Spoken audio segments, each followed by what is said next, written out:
Мексико распореди војници низ целата земја за да го заштити населението тешко погодено од организиран криминал. Најголем број војници се испратени во пограничниот град Тихуана, изјави бригадниот генерал на мексиканската армија Висенте Мандуано. Мексиканската влада испраќа 2000 војници за да ја зајакне стратегијата за јавна безбедност и да ги заштити граѓаните. Целта е да се ограничат убиствата поврзани со организираниот криминал.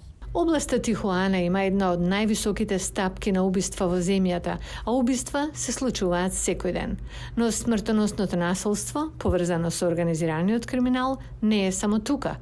Според Министерството за одбрана на Мексико, повеќе од 3000 војници и членови на Националната гарда биле испратени во други делови на државата со зголемено ниво на насилство поврзано со криминални банди. Предходно, војниците беа на стража за време на истрагата за повеќе убиства во Тлекепаке, град јужно од Гвадалахара, каде што беа убиени 7 лица, од кои 5 тинејџери, а неколкумина други беа повредени. Представниците на државата Халиско го поврзаа нападот со криминални групи. Мексиканската влада предходно испрати војници за да ја помогне на полицијата во борбата против криминалните синдикати, но ова е прв пат да испрати толку многу одеднаш на северната граница на земјата.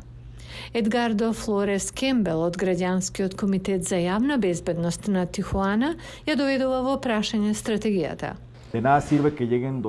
Бесмислено е да пристигнат 2000, 3000, 5000, 7000 војници доколку предходно не вршеле разузнавачка работа, тајни операции и анализи.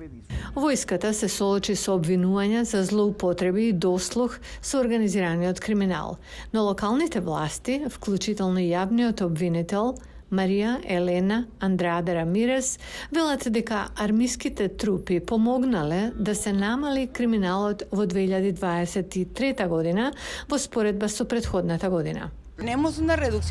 Имаше намалување од 25% во убиствата и пад од 9% во Тихуана. Но секојдневните убиства продолжуваат во Тихуана. Во првиот месец и половина од 2024 година имало повеќе од 240 пријавени убиства, покажуваат владините податоци.